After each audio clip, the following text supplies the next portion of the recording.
This is a test of the emergency what the hell is going on system. Hey, we're back. Internet belched a little bit apparently there. Not sure what's going on with that. It's just not working right today. So, hey, hope nobody left in the minute I was gone. Of course everybody left. That's why they, that's what they do. And we all got up and left because, Right. You'd be my first unsub if you did that. Nobody ever unsubs from me. Oh, I like that.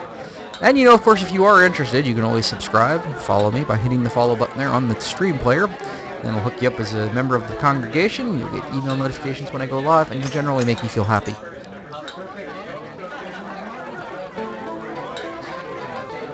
That's alright.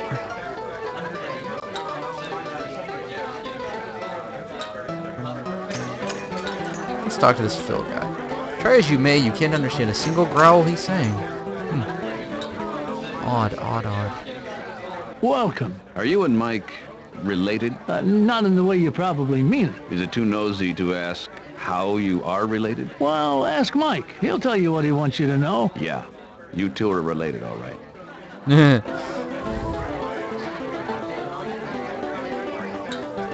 Melanie, huh? A rather prim and dainty lady is sitting demurely at the end of the bar, looking quite out of place.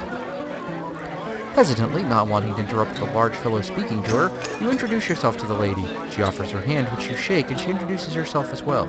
Trouble is, you didn't quite get the last name right. The first name began with an L, and then her last name was either Borden or Borgia. If she's Lily Borden, then we have a problem. If she's Lady Borgia, we have a problem. Part walrus, part anglerfish, part Hugh Hefner, this thick-skinned, pug-nosed partier is using his phosphorescent nodule to attract the dainty lady to his right. He's speaking in adenoidal snuffles and guttural gurgles, rendering his language incomprehensible to you. Yet the lady is nodding her head as if in complete understanding. Maybe you need more wax in your ears. My word. This place is just crowded. A stooped, crabbed old hag keeps going to the payphone to check for change. In response to your overtures, the hag merely mumbles something about things not being like they were in the old country. Hey, I thought this was the old country. No, the old country could be any country, just so long as you're not talking about, how good it used to be compared to where you're living now. So I could be talking about the old country and really be referring to the United States before its first senile president? Exactly. Man, I love having a narrator. I assume he's referring to Reagan.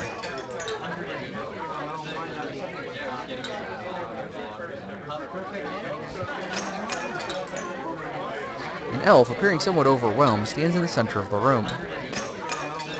You ask the elf if he needs any help, but the elf declines. So much for God helps those who helps themselves. Sigh. After centuries, the mummy's linens are filthy and ragged, but originally he was wrapped with attention. Oh, God. Excuse me, but you got some toilet paper stuck to your foot. The mummy, displaying a degree of wisdom that can only come from centuries of knowledge, ignores you entirely. Don't unwrap him here, wait until you get home. The Fugado is one of those creatures who believes you can think harder if you hit and scratch your head. More sophisticated races like ours know that the real way to think harder is to chew on a pencil. You try to engage the Fugado in a conversation, but it shoos you away. You're obviously disturbing its train of thought, although tricycle of thought is probably more accurate. An immense ogre is trolling for single ghouls. You approach the ogre to talk with him, but his overpowering body odor repulses you. Game ogre, man. Game ogre. Oh, God. They're probably just chandeliers, but it's hard to be certain around here. You can't take the chandelier. Not unless you see somebody else. I can't swing from it unless I see somebody else doing it first, apparently. I'm going to ignore the Fugados. They look like something out of a Godzilla movie.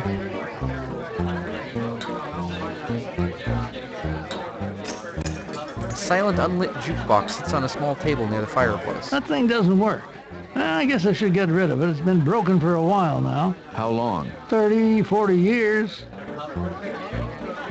The If you want to try and fix it, go ahead. Just don't take it out of the bar. I can sell it to one of the doctors around here for spare parts. Would you be getting them or selling them? A small wooden table stands by the fireplace. The table may be small, but it's made of stellar material, far too dense to be carried around. There's a mere expense, no expense. Okay. According to Casimir, it hasn't worked in years and years. You start pushing buttons, but nothing happens. Don't play B-17. That was our song. Piotr, it's been over 50 years. When are you going to forget about her? What'd you come back here for? I'm asking the questions around here. Okay. Okay. Good. People will think it's raining Bonnies from heaven. Bonnies from heaven.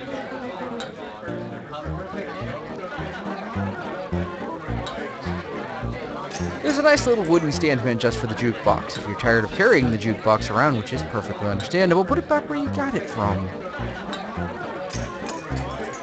Put it back on the stand. Trying to lift with your knees, you hoist the jukebox back up and tip it onto its stand. This is the Vietnamese pot-bellied pig that belongs to the celebrity chilling out by the fire. The pig seems perfectly content to carry a hot oil lamp around on its back, but the aroma of sizzling bacon is making your mouth water. The pig smiles and oinks and goes back to snuffling around on the floor for food. Can't talk to it. The pig stealing riddle was going to earn us a slap on the wrist from the computer game rating board, so we've removed it. Sucks. Right now, the room can use all the light it can get, but would the last one out of the bar please turn off the pig? Another trick fire, I see. A cheerful blaze cuts the gloom, and hands it out in equal pieces all over the bar. Without the bullseye painted onto the parabolic fireplace, Casimir really loses the Callahan touch. But on very close inspection, you see that an actual bull's eye is mounted in the center of the paraboloid. That's gotta count for something. Search the fireplace.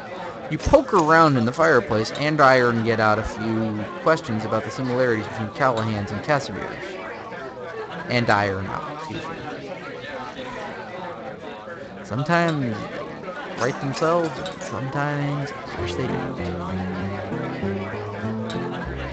Isn't it nice to know that Buster Brown is still finding work? He had a brief stint as the kid on the Howard Johnson sign, but when he lost an audition to replace that kid on the Cracker Jack box, who died in Vietnam, he dropped out of sight for almost a decade.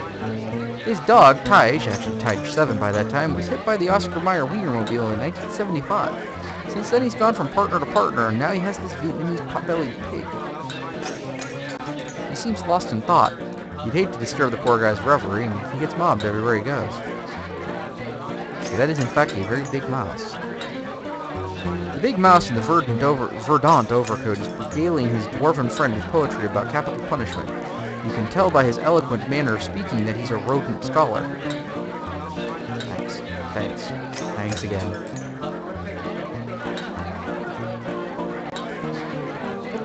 It would be rude to interrupt his tale. Yeah.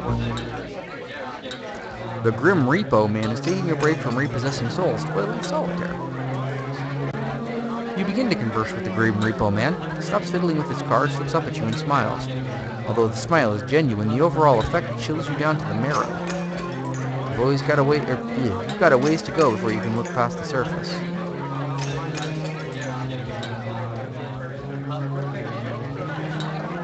Hey, want to deal me in? The Grim Repo Man smiles icily at you and asks you how many souls you've got. When you tell him you only have one, he chuckles and says the house minimum is 100. Judging by the Repo's man's hand, he's either going to lose the game unless the next card is a 12 of cups, or he's going to meet a short, cute stranger who's going to take him on a long trip.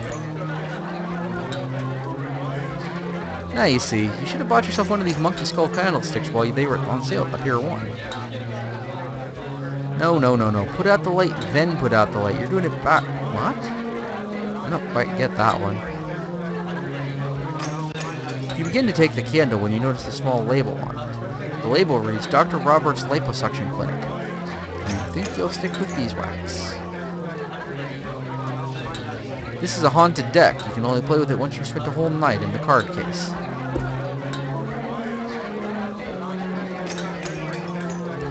There are things going on here I'm not getting. I love when puns go over my head, because that doesn't happen very often.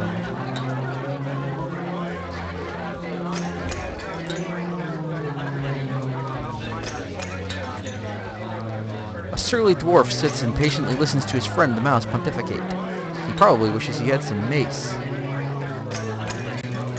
You attempt to strike up conversation with Brendel, but his mind is elsewhere. Literally. It's a werewolf. An authentic and somewhat ratty-looking werewolf sits at the table and watches the solitaire game. Occasionally he pulls off his flea collar and attempts to sniff it deeply, but they just don't give him the same kick that they used to. You're too nervous to talk to the werewolf. You're afraid that he'll put your foot in his mouth. It's really a bad sit, really. Right, look at the invisible man. You really think we're gonna fall for that one? For some reason, you just can't see yourself trying to talk to an invisible man. A demoness shambles slowly around the bar. You sincerely hope that those are fashion contacts. She just keeps hitting you up for Visine. Mutants? Green creatures cluster nervously around the skirts of a woman who's either a witch or just wants to look like one. The little munchkin love children, startled... Oh, there's no comment there. The little munchkin love children, startled by your bizarrely human appearance, tremble at the sound of your voice. The witch tries to soothe them with gentle words and asks you not to stress them out. I'll just take one. You don't need any more mutants. You and Barbara had an AFS student from California stay with you for 1 year. Although when you think about it, since no two of us are exactly alike, we're all mutants. You're a mutant, he's a mutant, she's a mutant. Wouldn't you like to be a mutant too? No, not really. Casimir's clientele is apparently extremely eclectic, judging by all the different kinds of coats hung here. One made of peas, one made of arms, one made of tails, one made out of sugar, which probably belongs to the witch, and a couple that just say Phyllis on them. Why, it's enough to give you an amazing technicolored dream. Sugar-coat it, coat of arms, coat tails.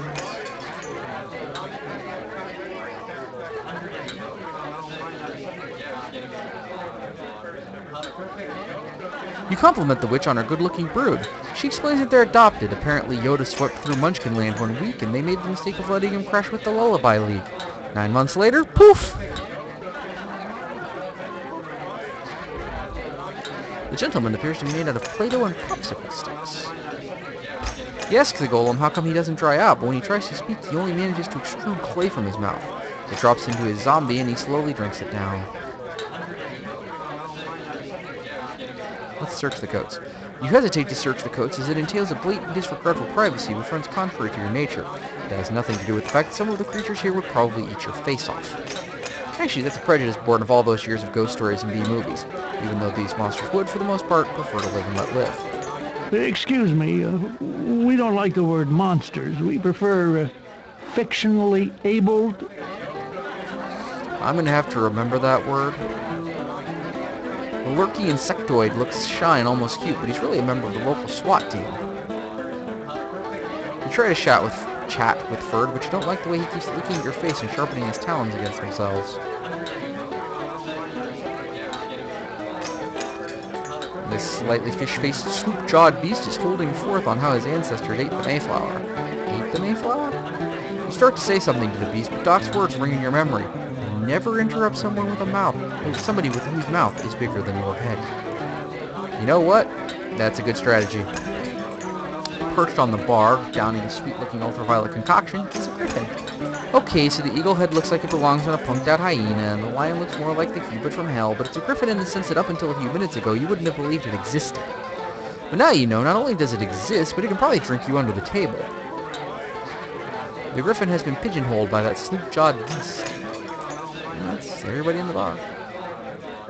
So let's talk to Piotr. Well, well, well, it's the man who wears the star. You assume he's talking about your pentagram. The big, bright Texaco star. What's he getting at? Can I trust my car to you? Or don't you do brakes? It lands like a blow to the groin with a spiked tennis racket. Having a drunk friend say something that socks you in the gut is no surprise. Alcohol and despondence make a great glass cleaner for the window and the soul, especially for the basement windows. If you're here to pay your last respects, I'm already dead.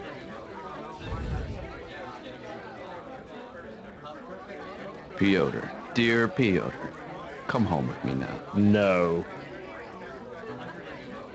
You're being very childish. I know you are, but what am I? God damn you, Pyotr, I'll see you in hell. Last one in's a rotten egg. I come all the way from America to see you, and what do I get? Smart mouth comments. You know, Jake, you're such an old gypsy woman sometimes. I'm going to drink till sunup, and then you know what's going to happen? You'll shrivel like a prune until you're a corpse. No. Again. You'll turn into a man-shaped pile of dust. Nope. Guess again. You'll fade away until you vanish completely. Nope. I give up. I'm going to turn into a pile of dust in the shape of a man. Didn't I guess that? No. So I appreciate your following me here, but my maid is mined up. Now, let me drink in peace. Not about to, bumblefuck. In a gesture of goodwill, you offer your wrist to Pyotr.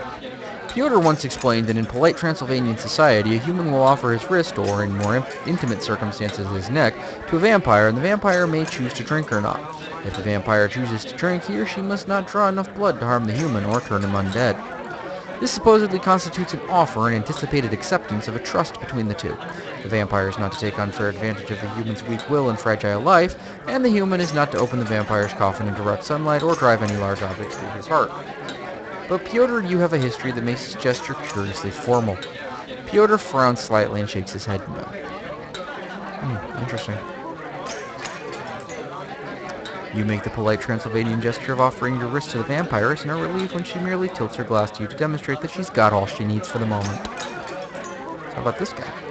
You make the traditional gesture of offering your wrist to the vampire. He smiles at you, holds a hand up, and gives you a little nod no. Perhaps he doesn't want to eat in front of a lady. Oh, my pal, the werewolf. What's the problem, Pyotr? What's the real problem? You must be lonely, Jake. What if you felt that lonely for your whole life? I've lived my life as a lonely adult man for longer than you've been alive. But it doesn't have to be that way. Well, maybe you can replace Barbara, but I can't replace Sasha. Who's Sasha? Oh, my... No. Who's Sasha? We used to sit in here and play As Slime Goes By on the jukebox. When she smiled, I could feel it in here. He taps his chest. The last time I saw her, I don't know how many years ago it was, she had made a decision. There was a teacher of hers, and he gave her something I guess I didn't have. Anyway, I've never heard from her again, so I guess she was happy with him. Is happy with him, for all I know. Oh. If you don't cooperate, I'm going to use reverse psychology on you. So go ahead. Use reverse psychology on me. See if I care. Go ahead. I want you to. If he's that anxious for me to use it on him, he must not be susceptible to it. Darn. Weird. So who is this Right Sasha? here. You've known Pyotr for a long time, I take it. Longer than I like to dwell on. I knew him back when he was knee-high to a knee, I guess. What happened when he left Transylvania? What happened with the woman? I hate to say, because I know you're trying to help him, but we have a sort of rule around here that you don't pry. You figure when someone wants to tell you, he'll tell you. I'm not asking you to break any confidences. And it's not like I'm invisible either, or maybe I am. Can you see me? Yes, I can see you. See? I forgot everything I ever learned about being a magician. Or a ninja. Sorry, Jake, but it doesn't matter. He'll tell you what he wants to tell you when he's ready. Till then, it won't matter. Can't help a guy who doesn't want to be helped. You've always accepted this as truth, but you also think back to Tommy Jansen. By the time he needed help, he was too unconscious to ask for help. Fortunately, he got help without having to ask for it. In his frame of mind, I'm worried it's going to be too late before he asks for help. You're keeping an eye on him. That's all you need to do. For those playing at home who don't know the books, Tommy Jansen is from the very, very original Callahan's Crosstime Saloon story. He's a 20-something heroin addict who stumbled into the bar, blazed out of his mind, and just about died from a heroin overdose. And the patrons of the bar saved him. There you go. I just noticed that guy hanging back there. A pale man with a serene smile is hung elaborately upside down, with a tap stuck into his neck. Is he dead? Hardly. That's Dimitri. He's got kidney disease. So some of the regulars here siphon off his blood, filter it for him, and stick it back in him at the end of the night. We get all the flavor, he gets the benefits. And it's cheaper than dialysis. He's what we refer to as the local White Russian. This reminds you of Pyotr's symbiotic relationship with the regulars at Callahan's, in which he acts as designated driver. Once he's got the most inebriated of the bargoers driven home, he drinks their blood, enjoys the alcohol buzz, and injects the detoxified blood back into its source. Voila, no hangover. Everyone benefits. You never quite understood why that hasn't turned everyone in Callahan's into a vampire, but Pyotr says it's under his control, and he's never had any complaints. Interesting. Oh, Come on, we're going home. home where? Home to your castle. I don't belong here. I don't belong anywhere. Home to Long Island. Home is where the heart is, right? Well, I did not leave my heart on Long Island. Okay, where is it? It's gone. My heart was ripped out a long time ago. You built a life for yourself on Long Island. You made a lot of friends, good friends. You became important to a lot of people. You didn't have a heart then? I was running on fumes. Any home you want. I want rest. I've earned a rest. That's not very helpful there, mate. I'm pretty sure Casimir's not going to tell me anything else either. How long has Casimir's been here? Next year will be 125 years in the same location. And most of the regulars are the same ones we started with. You must have met some very famous people. For a time, about 40, 50 years ago, when Hollywood discovered us, yes, we had a lot of actors coming in, researching their roles. Used to have their pictures covering the walls. Why'd you stop, one wonders? Candles stuck in bottles of Crown Royal, R-O-I-L, gutter and dance in the close warm air. You can't hold a candle. In fact, you can't even carry a torch. You want to make it even darker in here? You must have one hell of a good monitor. Righty. Do you guys have theme nights? Sure we do. Tonight's Curse Night. So I discovered. And whoever figures out the riddles on the blackboard gets cursed extra loudly by everybody else in the bar. Oh yeah, I know how that goes. We haven't started the riddles yet, though, and then on Mondays, there's the wet t-shirt contest night. Some of these guys must look pretty ghastly in wet t-shirts. Well, for dog's sake, we don't wear the t-shirts.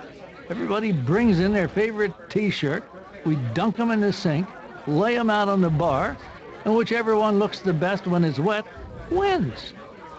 Is there some other way to do it? Nah. It ain't worth mentioning. Alright, so I'm gonna presume that's about all I'm gonna get out these cats. Oh, it's upstairs. You climb the ladder and attempt to exit to the roof, but from the sound of things, some large creatures are partying up there and somebody's sitting on the hatch. That's fine, the action's all in here anyway. So I gotta figure out how to fix this jukebox.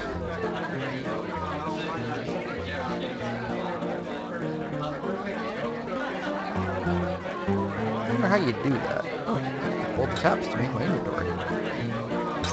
No, I can like rotate a lot. Put the candle leaves on the jukebox. Nope. Well, let's go talk to other people then. If I can figure out where the door is to leave.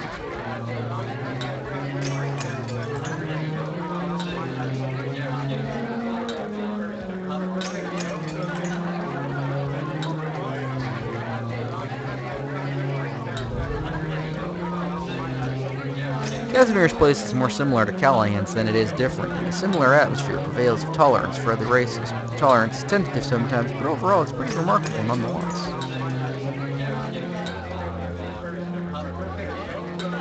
The stained glass entryway windows are similar to Callahan's, but at Callahan's all the little sharp pieces of glass are actually glued together. Stained glass windows don't open, even here. Ah, there's the door. Unlike Callahan's, Casimir's front door is intact, and it has a doggy door.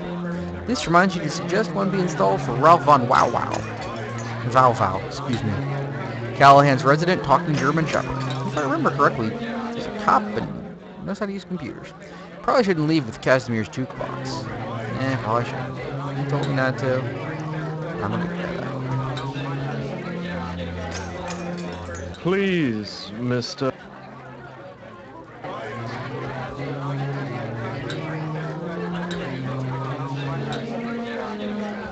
Put it back on the jukebox stand. Here's the door.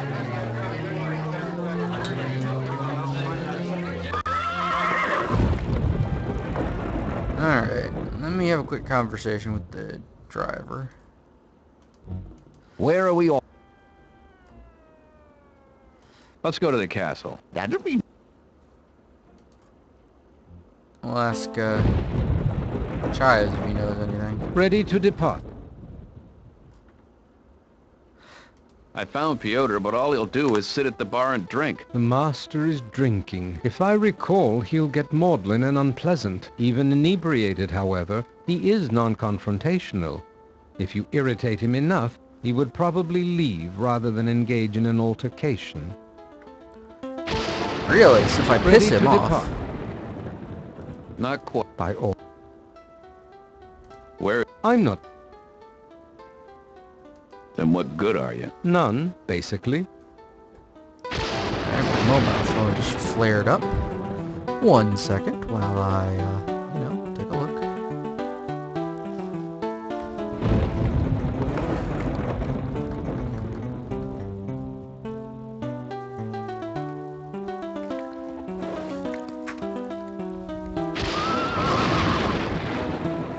So if I irritate Pyotr enough, he'll leave. It's interesting. Right here.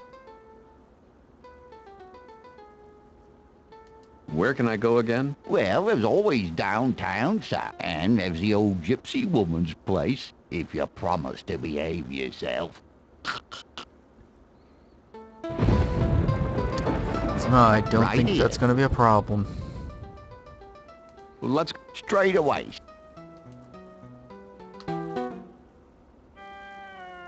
You're all...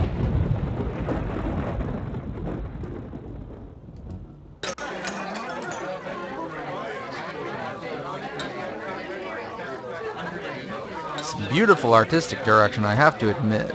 Oh, What's the problem, Pyotr? What's the real problem? you what? Well, I gotta fix the jukebox. That's just what it keeps coming down to. But I don't know how to fix the jukebox. Don't break the jukebox or I'll kick in your fucking kneecaps.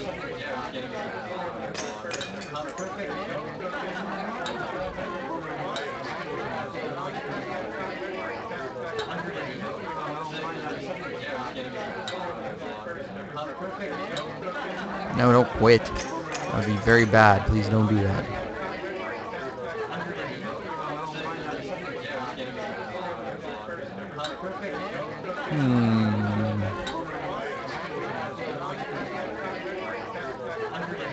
I mean, I wish I knew what was wrong with it.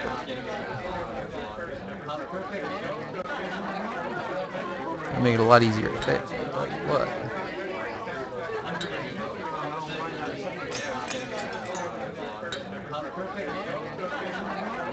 It's Casimir's jukebox. If you're done with it, put it back on the stand.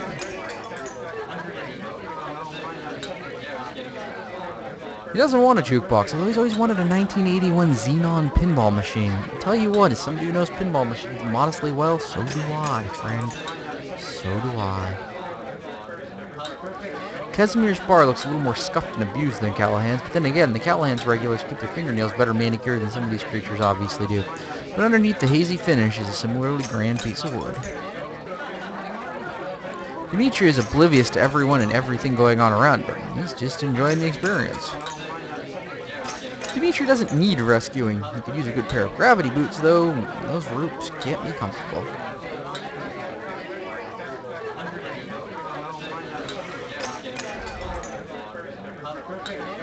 But nobody wants it. It's broken. Well, yes, I got it that much. I'm gonna figure out how to fix it.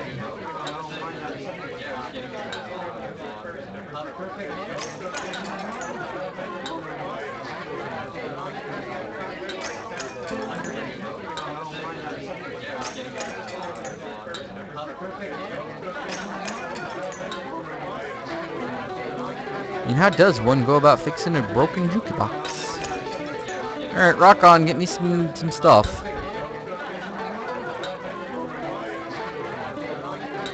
Pick me up like an energy drink and some chicharrones.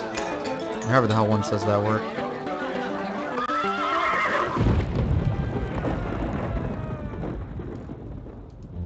Where are we? To the...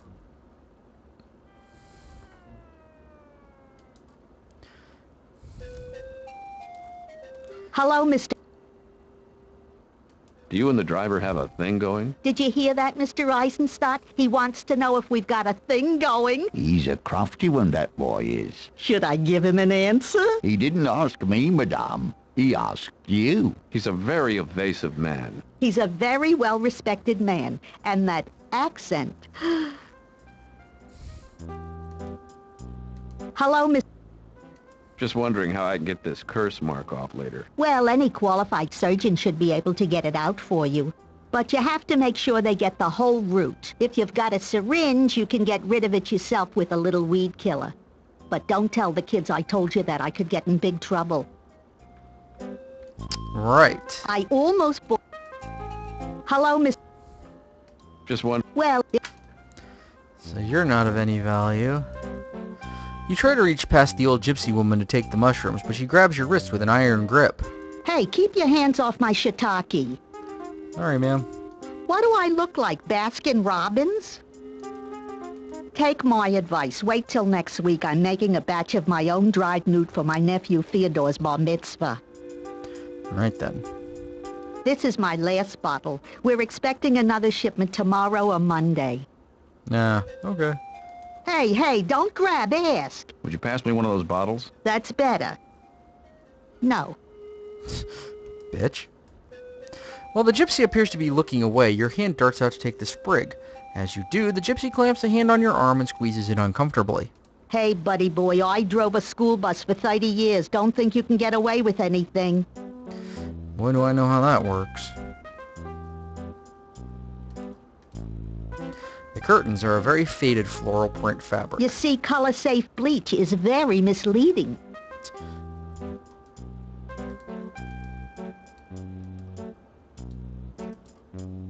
What's in all those bottles back there? Just a minute, I'll look. Amway, Wormwood, Elixir, Prozac, and a bunch of stuff I used to make love potion. Turpentine, India ink, and like that. And like that. Filch Schmilch, look how you look. Okay. I'm sorry, this is a family heirloom. But it's not so hard to find one just like it. You just have to buy the right comic book.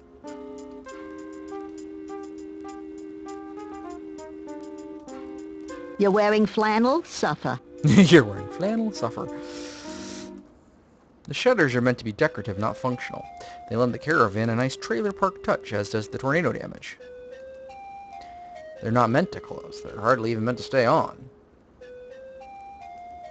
Oh, this is nothing. Kathy Lee had someone on who was demonstrating how to make these. Even Regis didn't look so bad in one. The gypsy woman hands you the hat, and you slip it on. How do I look? Even worse. You slip the cap off and hand it back. Do you like them? The pharmaceutical companies keep sending me these with free samples. I got pads of paper, I got coffee cups, I got Prozacs, I got suppositories coming out of my ears. It's not a good place to have them coming out, honey. I don't want to take them off. I always have trouble finding the holes again.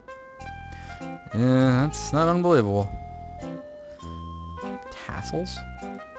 I like your tassels. Thank you. I made them myself with the Ronco tassel maker.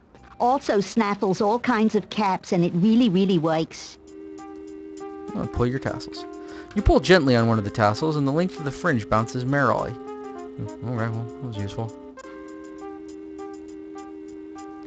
So this was kind of a wasted trip. Good to know.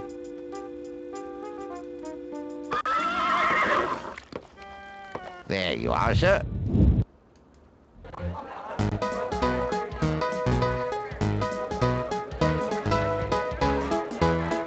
Yes. What are you drinking? This. Would you... No way. She draws back slightly at the intensity of your reply, but then nods and looks past you. Oh, time for stuff. Alright, let's Yes. talk. Well, the Piotr you knew 50 years ago is sitting in Casimir's right now. She smiles plastically. Really? That's nice. I hope I get a chance to see him. Would you be willing to come to the bar to see him? I don't think so.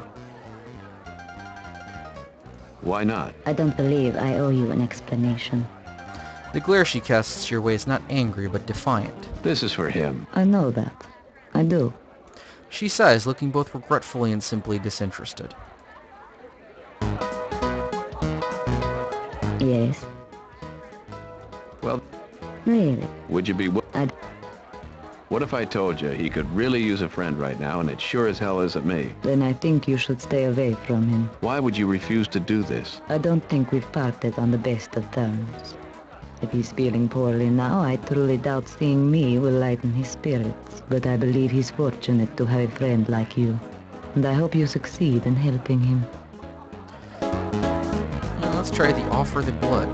You offer her your wrist. She takes a polite sip and dabs it with a napkin. You hardly felt a thing. Yes. What are you drinking? This. Yeah. I was going to say... That's all right. So she's over there. That's good to know. Not helpful in the least, but she's over there, and we know that. Huzzah. I wonder if I can make him react by just telling him that.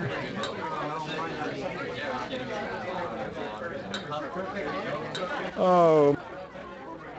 Who? Were you when she... The last... Anyway.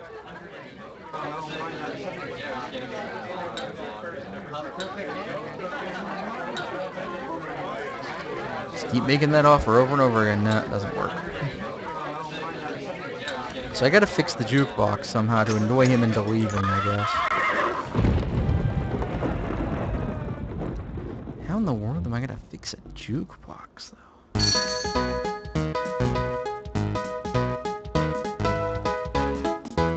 This bulbous, shiny black abdomen reveals this to be a black widow spider. It doesn't seem to be moving, but you're not confident that it's dead either. I can't tell if this spider is dead or alive. I can't keep track. Poke her in the abdomen. You foolishly poke the spider in the abdomen. It turns and snaps at your finger, which you jerk back just in time. A small thread of ichor drips off its twitching mouth and pools on the floor. That'll be 40 Bonnie. Changed my mind. Word.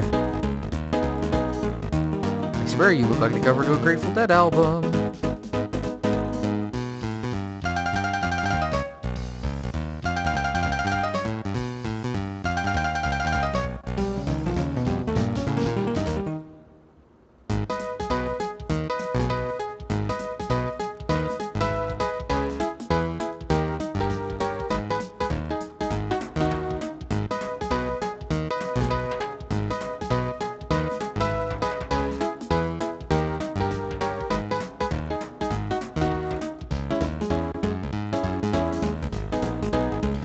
Piled on the shelves were various children's toys, such as new Hot Wheels with side-mounted gas tanks, butane refills separately, Retch-a-Sketches, and My Little Cronies.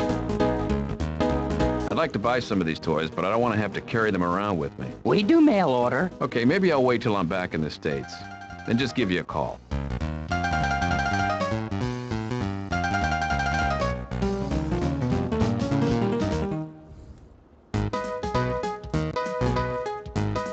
Hey, this thing doesn't... I don't think... Thanks for telling. I wonder if there's a way to get it open.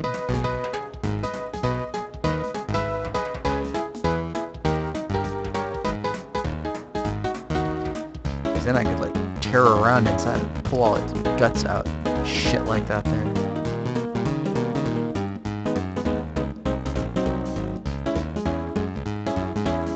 I didn't really want to go out just yet, but okay.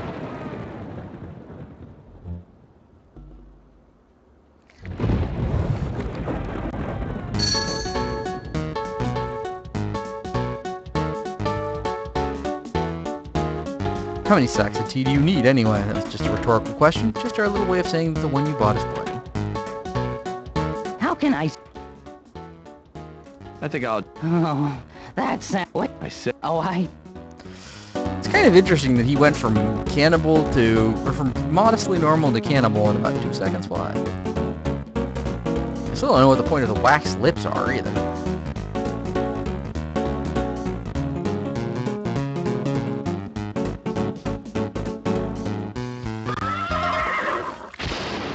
Makes me wonder, because the woman in the... Sasha's got the kiss command. And I wonder if wearing wax lips would make it safer. Or just make it stupid.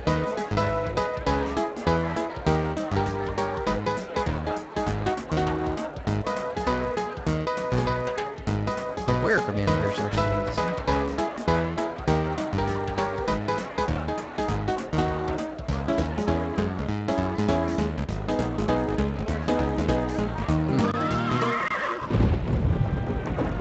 Interesting.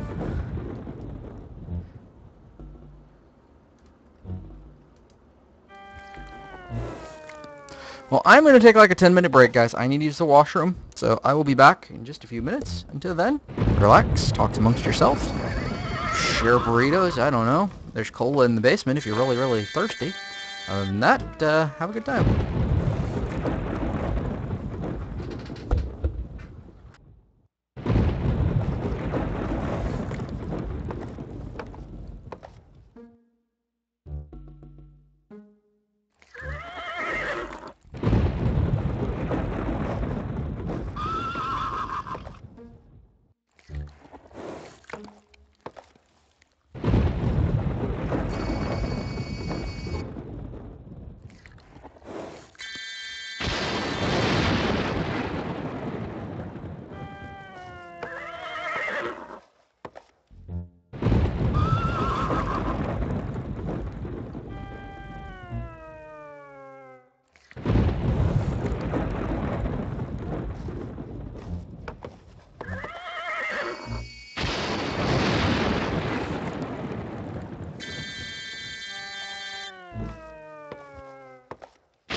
You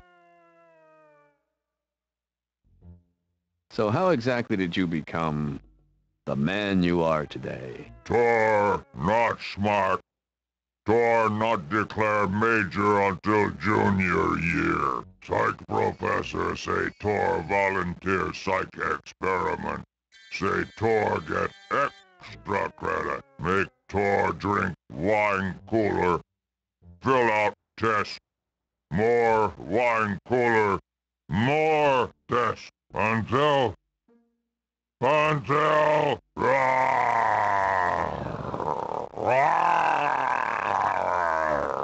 Okay, let's just calm down. You don't have to think about it.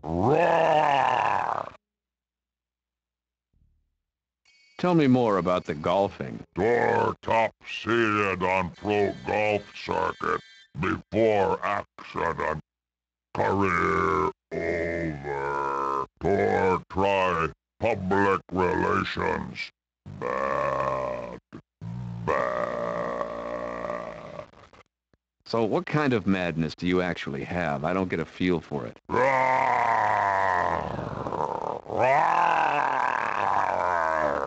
I see. So it's just sort of a thing where you're big and you lose your temper a lot, and when that happens, you can't express yourself very well. Plus, because you have trouble expressing yourself, people misunderstand your anger, and that frustrates you even more, which makes the anger feed on itself.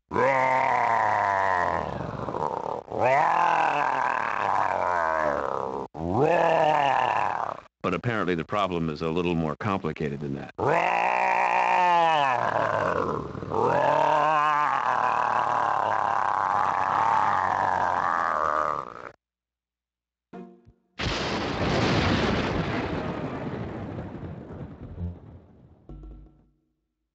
You... I think you would really benefit from Schoolhouse Rock. Conjunctions are very useful for hooking up words, phrases, and clauses. Tor hooked on phonics. You... So how... Tor make and Okay, let's just... Tell me more about... But... You... So how exactly did you... Tor make and Okay, let's just... It's all over. It's all over. All over. Was it like a spritzer?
Stop, all right.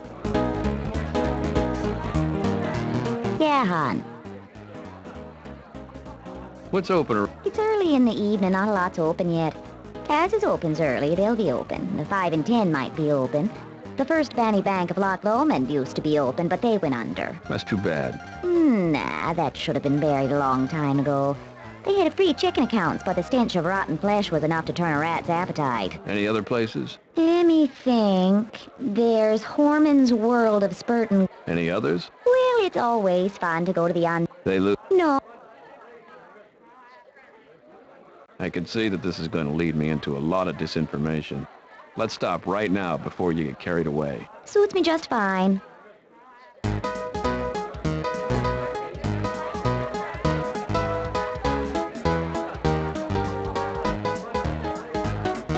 Yes.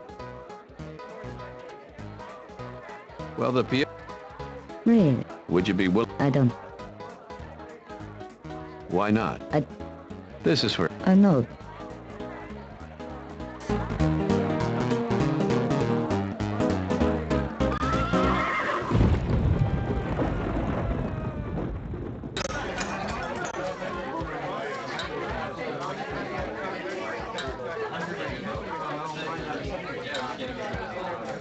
Oh, Come on. We're home. home. I don't.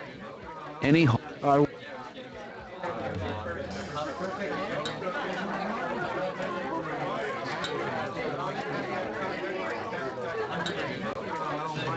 That thing doesn't work. How long? 30.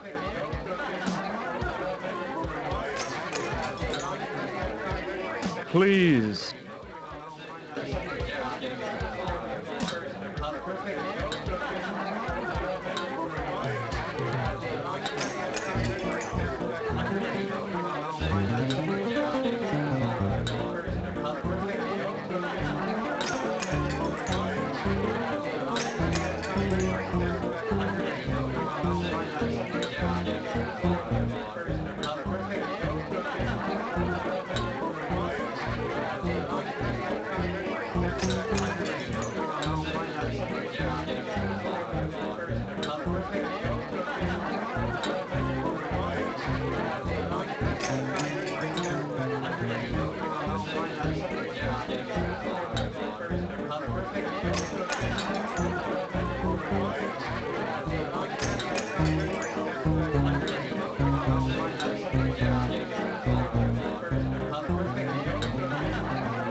Is he?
It's alive! Alive! Good Lord. Spaffon.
Didn't I say not to play that?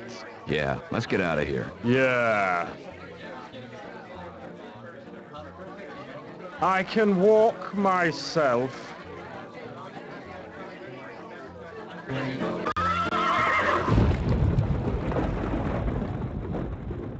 I feel sick. Do you have to throw up? I don't know. My head hurts. Let's get you home.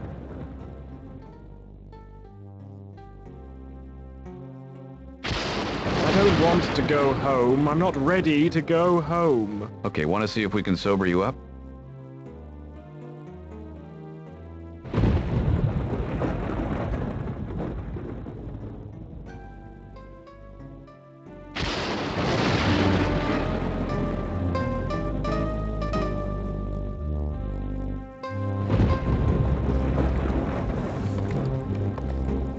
What? Stop shouting. I'm not shouting. We have very sensitive ears, and I'm getting a hangnail. You mean a hangover?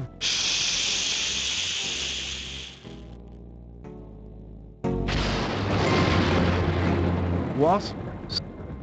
You doing okay? Who would have thought a guy without a heartbeat could have such a pounding headache? I need some aspirin, or caffeine, or both.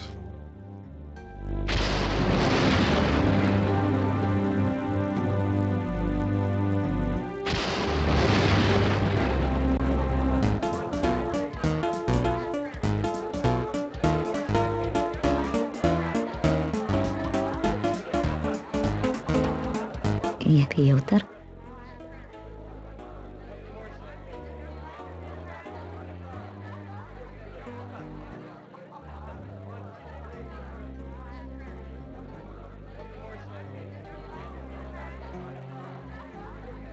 Sasha? How are you? Same as ever. I think I'll just step outside for a while. Stay here, Jake. We just sat down. This is the woman I never told you about. You must have. I would have married this woman. Ziv and I both wanted to. Piotr. When she met me to tell me she'd picked Ziv, she had lines on her face. I don't... Lines from the bedclothes. From lying on the sheets with him. I don't believe this. She put her arms around me and called me sweetheart. But she smelled like him. I'm just going... You're drunk, you're being disgusting, and you're embarrassing everybody. I think you should leave. And if you won't leave, the least I think you could do is leave me alone. Come on, Piotr, let's get out of here. I'm sorry, this was my mistake. What the hell happened to you? You know? Come on.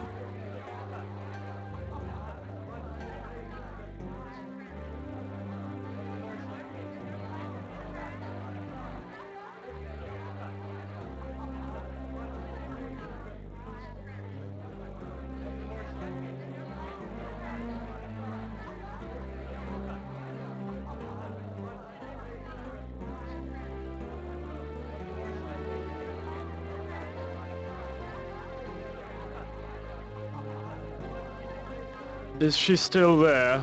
I think so. But I wouldn't try to talk with her again just now. Jake, I swear she's nothing like the woman I left here. I mean, completely different. She looked different, too. Very severe. I'll tell you something, she didn't used to have that Cindy Crawford thing going on with that mole on her face. We don't get cancer, otherwise I'd be worried. What do you get? Too much iron sometimes, a little vitamin A overdose. Could it be a curse mark? I know where her curse mark used to be. That wasn't it? No.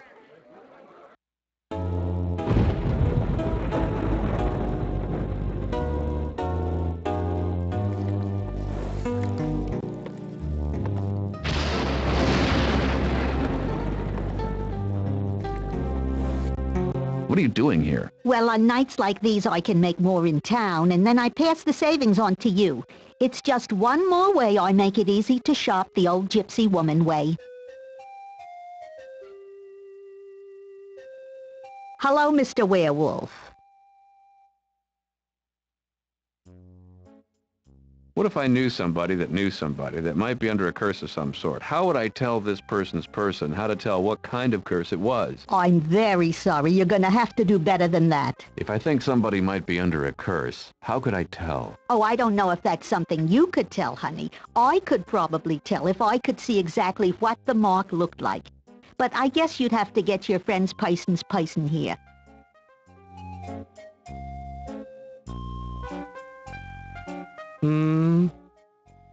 Feeling any better? My head doesn't hurt as much, if that's what you mean. What do you want to do about Sasha? The Stepford wife. Well, we know there's some kind of spell on her. It's a curse, it's not a spell. Hey, I'm sorry. I don't know all the monster jargon, okay? Sorry, I'm sorry. It's okay. It's just I'm coming up to speed as fast as I can, you know? I know. I mean, I'm really sorry. I took some cheap shots at you in the bar, didn't I? Don't worry about it. Oh, God. I don't remember what I said, but I'm sorry. Would you stop apologizing? Sorry.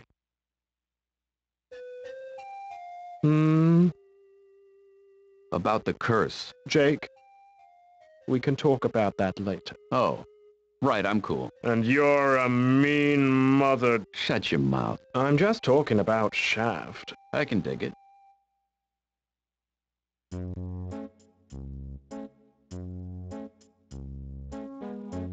This is my last spot.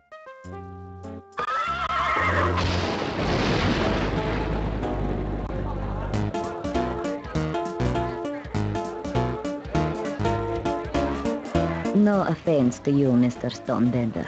You've been nothing but gracious. But please leave me in peace. Sasha. I don't want to talk to you right now. Maybe sometime when you're fit to talk too. I'm sober now.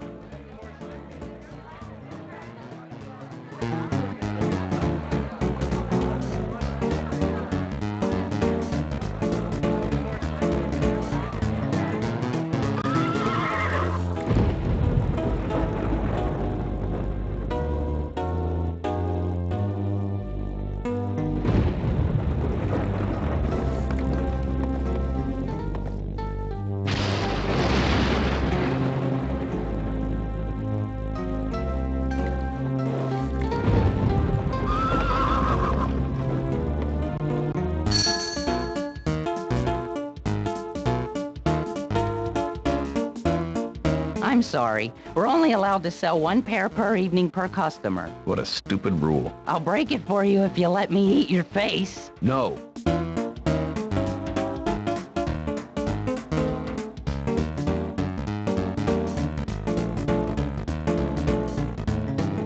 I'm certainly not going to wear them.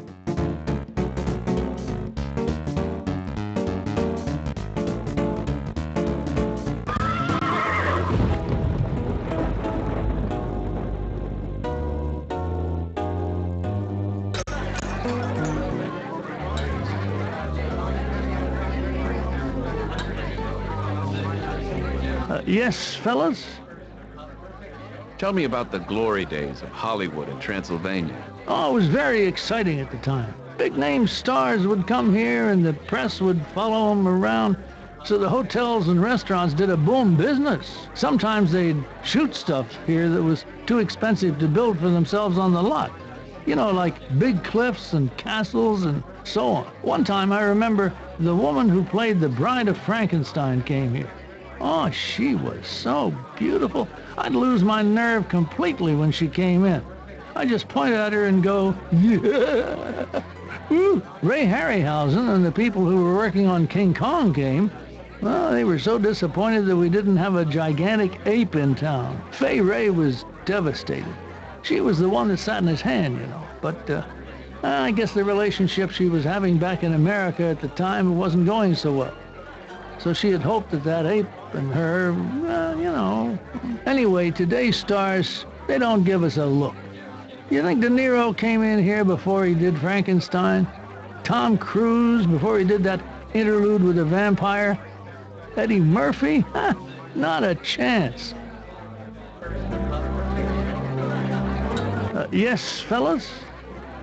When do your curse night activities begin? The night's young. What's your rush?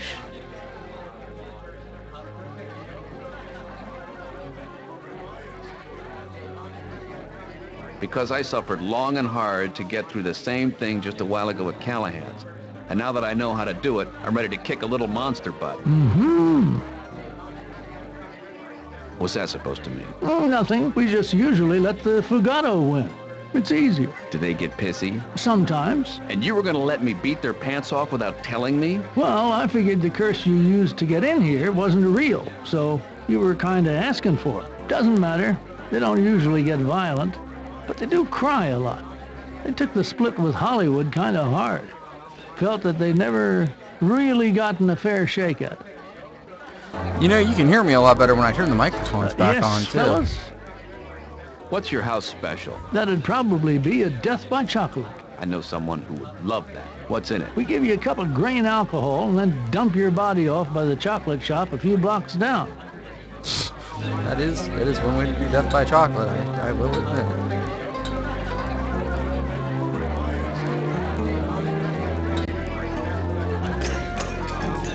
There's got to be some way to like get rid of those lips or something, or make them wearable again, because Jake won't put them back on. I have the sneaking suspicion I need them.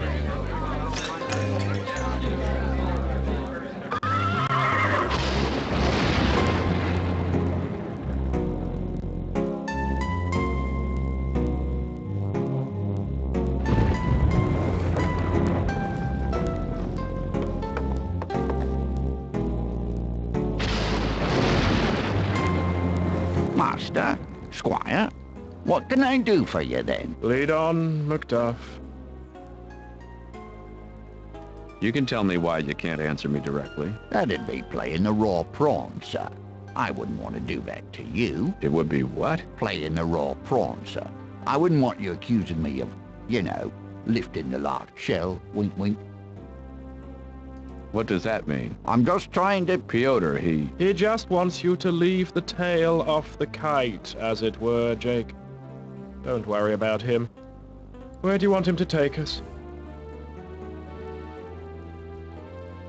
The Star Bucharest's clerk mentioned it to me. Charming. What was it, sir? Horman's World of Spurting Goods. Isn't that all the way out to hell and back, around by the south door? I believe that's right. Oh, take half the night to get there, sir. And you're a little overdressed for hell, sir. I am a little overdressed for hell, I think, yes. Hey! Well, you're... What's a put... Lead on. The Star... Charm. What was it? First Bank The of... First Bonnie Bank of Loch Lomond. They're out of business, I think, sir. Trying to put down roots, from what I understand. Huh. Master, Lead on. The Star Bucharest... Charm. what was... The Unsafe Way. Well, sir, it's inventory night, sir, and if anybody turns up missing or eaten or dead, they're liable to just snatch you up off the street and press you into service. Has what? As groceries, sir. One moment. Piss off. No, damn it! I hate Steam doing that. You didn't look at this message for long enough, so we're gonna show it to you again. I'm gonna talk to the Star Bucharest clerk a little more, because she seemed to actually know stuff. Yeah? I'm trying to treat... Okay. I want to trace somebody's mole. You have any tracing paper? Oh boy, honey. That one takes the cake for the stupidest question I've gotten in years. Here, you win. She reaches under the counter and produces a wedge of cheese encased in a wrinkled rind and thickly carpeted with turquoise and gray fur. What's this? The cake. Oy vey. Yeah? Do you have any outlets in the United States? Yeah, we have 14,452 locations in Seattle. Does sound about right.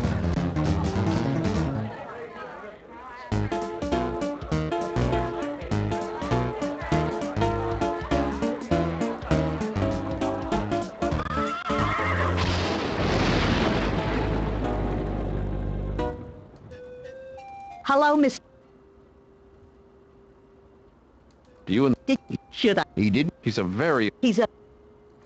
Well, you're not willing to tell me nothing I don't already know, so...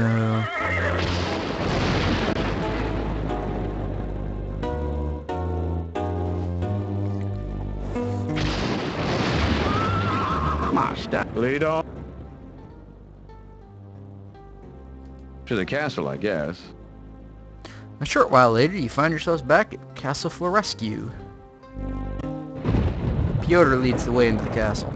Hello, Chives. Jake and I found each other. I'm very happy for you, sir. Not that there's anything wrong with that. Chives, stop deliberately misunderstanding me. Very well, sir. Are you in for the evening, sir? No, we've just stopped back to see if there's anything Jake has forgotten. Very good, sir. Is there? I don't think so, sir. He's taken just about everything he could possibly carry. Good. Jake, are we ready to go? Almost. I just want to check and make sure. May I help you? Are you also basically like a concierge? Why? Did you want me to make a dinner reservation for you? No, I was just wondering what you do here. I mean, Pyotr is away all the time. So do you just make sure the house is clean and the garden is weeded? Maintaining a castle is not easy, as I'm sure Master Pyotr will attest to. The rest of the time, I volunteer my services to the Visiting Nurse Association. You're a nurse? No, I visit them. Man after my own heart. In a sense, probably steal it given the opportunity. Ooh, yes, Master Pyotr.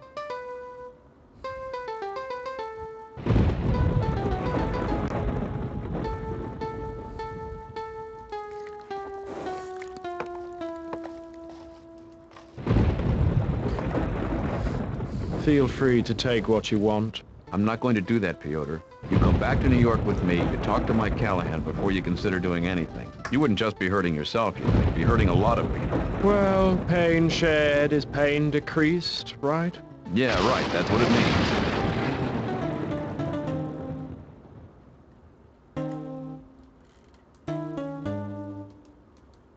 Alright, well, we read through all of that. Doesn't look like there's anything else here either. Master. Lead on.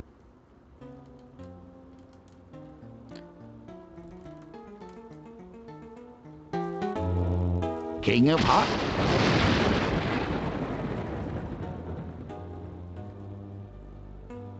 Yeah, those post-hypnotic suggestions rarely do a trick, don't they, sir? You'll be on your way, then. I'll stay here till you've had your fun. You are a weird little beast. I'd be happy to offer you half off. What's your problem? What do you mean? Well, you're obsessed with eating me. You got a one-track mind. No, I don't have a mind. If I did, I wouldn't want yours so bad. So won't you please share it with me? I got half a mind to let you. Dibs. I got dibs on that half. No. I'd be happy to... What's your... What do you... Well, you're... No, if... So won't you... You expect me to feel sorry for you? Aw, come on, man. Give me some skin. No.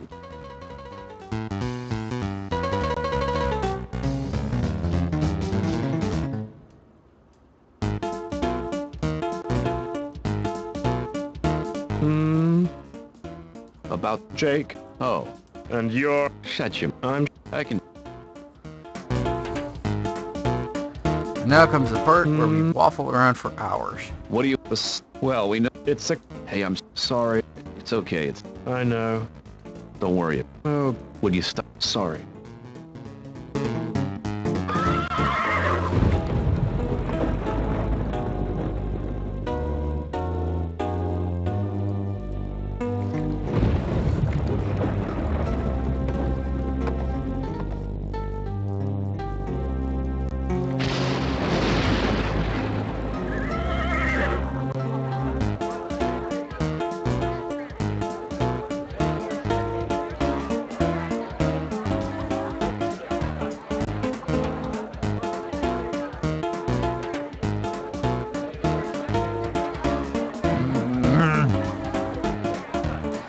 I closed that message already.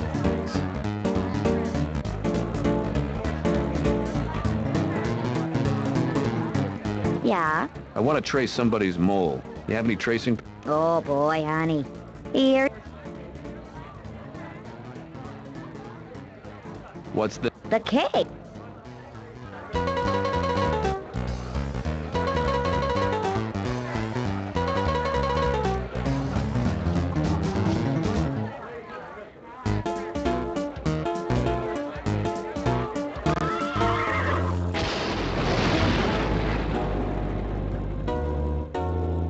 Master, Lead on. The gypsy woman's? she's right over there, sir. The driver leans over and gives an exaggerated wink to the old gypsy woman, who returns it. Hello there! Hello to you, Mr. Eisenstadt. Call me Lumpkin. Oh, you? That's not creepy at all.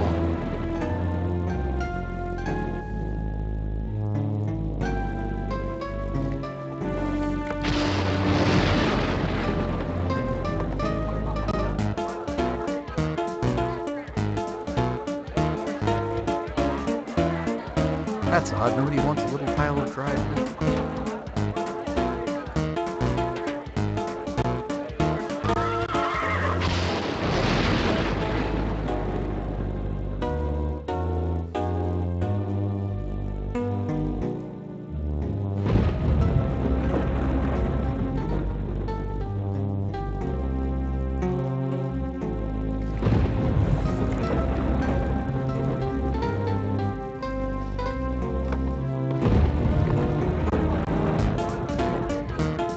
I wonder something.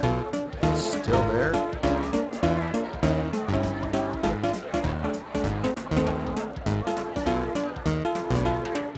We've already put you in a chair, so please don't try and pick your seat.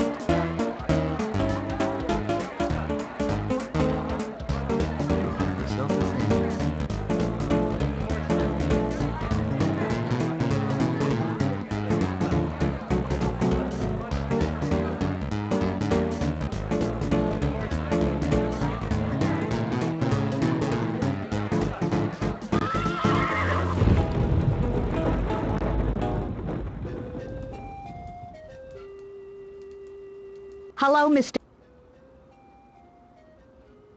What if I knew... If I think somebody... Oh, I don't know if that's something you could tell, honey. I could probably tell if I could see exactly what the mark looked like. But I... So how do I get her back there? Because she doesn't want to talk to anybody. She's just all pissy and stuff. No offense to you. So, I don't need this. I'm so...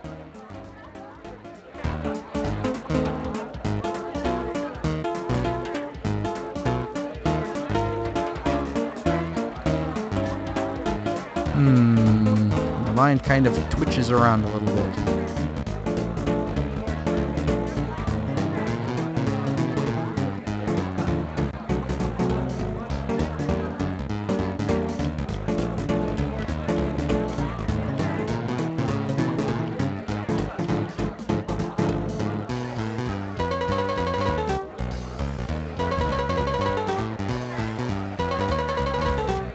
One second here.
actually. I didn't even think of that.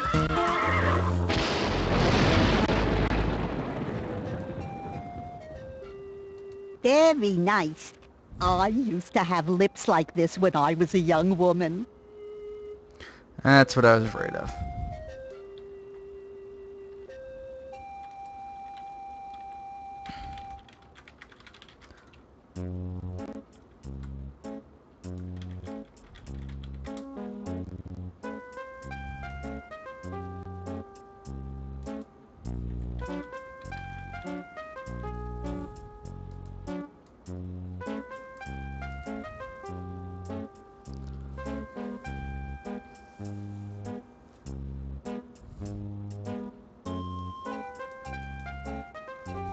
No, well, that's an interesting turn of events. Right then. Well, that makes sense, I suppose. I had no idea you could actually do that. Cappuccino, espresso, habanero. Clark puts on some asbestos gloves and hands you the 500-degree cup of Careful coffee. with that. It might be a tad warm. You dip the wax lips into the hot coffee. Immediately, you can feel the wax soften.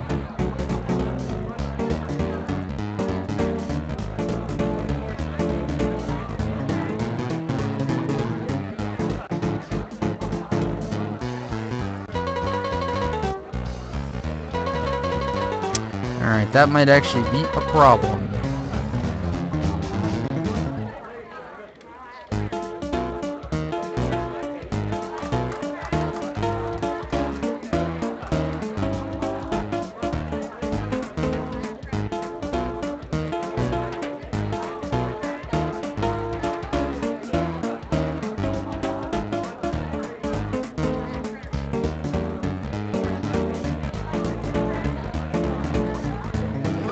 It won't let me wear the wax lips anymore.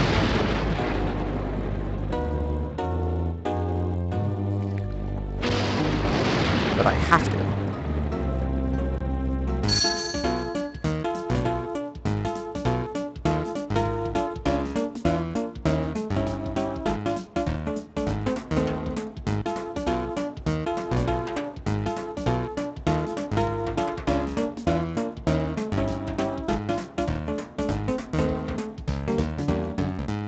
I'm sorry. We're only allowed to... What a stupid... I'll break it for... No. Well, I'm gonna go ahead and save, guys, and then I need to get some dinner, so we will be back on Monday. Maybe tomorrow, but I doubt it. Probably back on Monday with a squiddly bit of the old Shadowrun. Otherwise, I have been Flynn Church. If you like what you see, please don't hesitate to follow us. Check us out on Twitter at Flynn_Church. Flynn_Church, no dot. And come back on Monday about noonish to see what's going on.